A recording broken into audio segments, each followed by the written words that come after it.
दोस्तों 1960 के दशक में जब वियतनाम युद्ध चल रहा था तो अमेरिका के राष्ट्रपति जॉन एफ कैनेडी ने लोगों को सलाह दी थी कि सभी लोग अपना ज़्यादा से ज़्यादा खाना जमा कर लें और अपने घर में एक वार शेल्टर बना लें ताकि अगर अमेरिका पर हमला हुआ तो लोग अपने घरों में सुरक्षित रह सकें।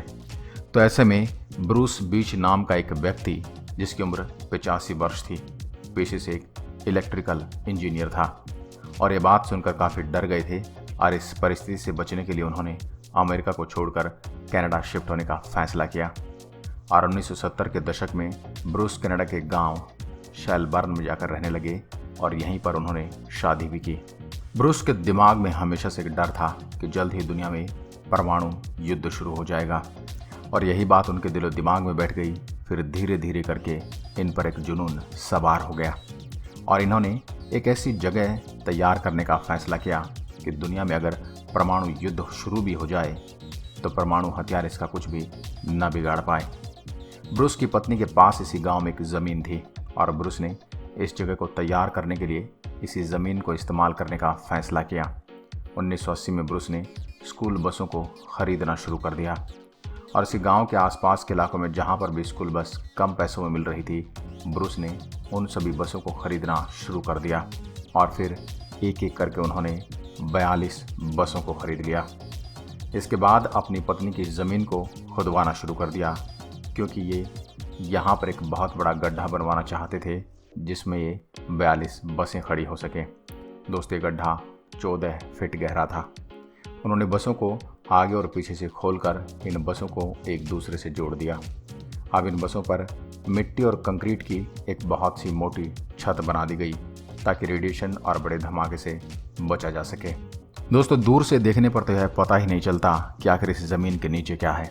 दोस्तों, ब्रूस पर सभी लोग रिश्तेदार इन पर हंसते थे और इनको पागल समझते थे, लेकिन इन लोगों को क्या पता था कि ब्रूस इस ज़मीन के नीचे क्या बनवा रहे थे। उन्होंने इस बंकर हाउस में 2 किचन बनवाए और खाने पीने की कई चीज़ों को यहाँ पर स्टोर कर लिया ताकि अगर कोई भी बड़ा युद्ध छिड़ जाए तो इन्हें खाने पीने की कोई दिक्कत ना आए। इस घर में एक बड़ा स्टोर बनाया गया जहाँ हथियार रखने की जगह बनाई गई ताकि अगर युद्ध हुआ तो ये काम आ सकें। इसके अलावा एक बहुत बड़ी पानी की टंकी भी जिसमें 5000 गैलन तक पानी स्टोर किया जा सकता है।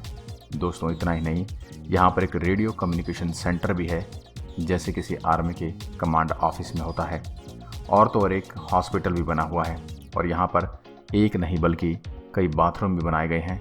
दोस्तों, इस अंडरग्राउंड घर में एक सिक्योरिटी रूम भी बना हुआ है जहाँ पुराने टीवी सेट्स और कुछ कंप्यूटर लगे हुए हैं और इसी तरह से यहाँ बैठकर यह अपना पूरा घर मॉनिटर करते हैं। आपको बता दें, अंदर से देखने पर ये घर एक वार बंकर की तरह लगता है। ब्रूस का कहना है कि इस घर में 350 लोग रह सकते हैं और उन्होंने इस घर का नाम आर्क 2 रखा हुआ है।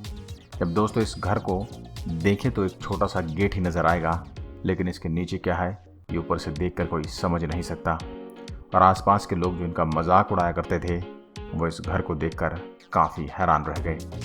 दोस्तों, इन सब के अलावा ब्रूस एक काम बहुत ही अच्छा कर रहे थे, वो ये कि इन्होंने इस घर को अनाथ और बेसहारा बच्चों के लिए भी रखा हुआ है।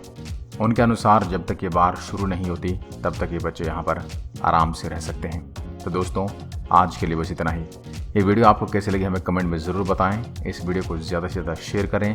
अगर वीडियो पसंद आए तो लाइक करिएगा और ऐसे वीडियो देखने के लिए हमारे पेज को फॉलो ज़रूर करें। धन्यवाद।